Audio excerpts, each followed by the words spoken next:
Salam alaikum khawti khwatati. Le Maroc a besoin aujourd'hui de plus que jamais de vrais patriotes mus par la seule volonté de défendre les intérêts de leur pays, de leurs concitoyens, exclusivement préoccupés par le souci de rassembler les Marocains et non de les diviser. Sa Majesté le roi Mohamed VI. Et comment ces Marocains procèdent pour se regrouper, pour être unis? C'est en déblatérant des fake news sur les réseaux sociaux. C'est en essayant de s'approprier la culture algérienne et en falsifiant aussi l'histoire de l'Algérie. On y va. Oui, scandale marocain à l'UNESCO. Bien que le délai de modification des dossiers de candidature à l'UNESCO fixé au 31 mars 2025 soit dépassé, le Maroc a tout de même réussi à modifier son dossier pour essayer d'inscrire le Kaftan en son nom. Cette dérogation aurait été rendue possible grâce à l'intervention de la fille de le commandant des Marocains, la fille de Azoulay, bien entendu. Vous savez, le Azoulay qui commande au Maroc, celui qui a la main mise sur leur pays. La fille du conseiller du roi du Maroc, André Azoulay, qui occupe un poste de direction à l'UNESCO. Le dossier marocain inclut plusieurs éléments du patrimoine algérie, tels que le Kaftan, el Qadish, el Dal, el Roh, el Hayek. Il y a même inscrit un Kaftan Elvis, oui, parce que Elvis Presley, il est peut-être marocain. La voici, Audrey Azoulay, celle qui a fait le passé, qui a laissé passer le dossier en douce. Sauf que à l'UNESCO, quand il y a une date qui est prescrite, ce qui veut dire le 31 mars, c'est que le 31 mars, c'est comme quand on veut s'inscrire par exemple à un examen. Fermeture des inscriptions, c'est le 31 mars. On ne va pas essayer de faire des exceptions.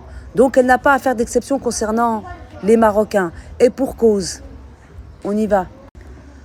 Comme vous pouvez le voir, ça a été déposé le 23 avril 2025. Ce qui veut dire 25 jours après la date butoir. Et nous, les Algériens, on ne va pas se laisser faire. Mais le pire dans tout ça, c'est que je vais vous montrer une liste que les Marocains, soi-disant, essayent de s'approprier. Et voilà, tout ce qui est surligné en rouge ne leur appartient pas, mais ils essayent de se l'approprier. Vous voyez, il y a même le Kaftan Elvis, comme je vous le disais tout à l'heure.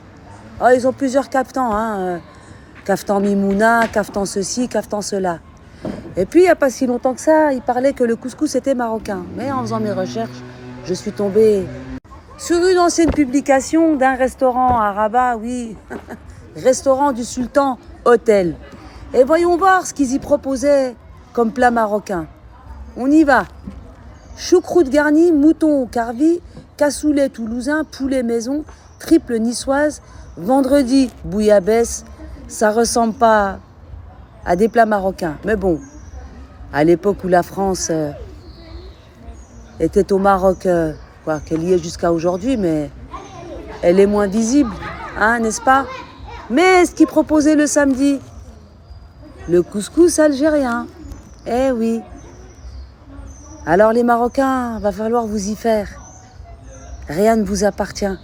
Tout ce qui est algérien restera algérien. Vous essayez par tous les moyens de nuire à l'Algérie.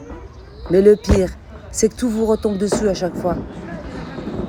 Va falloir vous y faire, puis vous dire, écoutez, nous Marocains, nous sommes les Cheikh Emad. Nous n'y arriverons pas. Khawti khwatati, j'ai fait une vidéo tout à l'heure et je vais vous le redire. Restez unis, c'est très important. Débunkez les fake news des Marocains.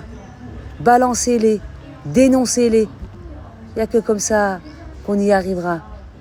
Allah subhanahu wa ta'ala, il n'aime que la vérité.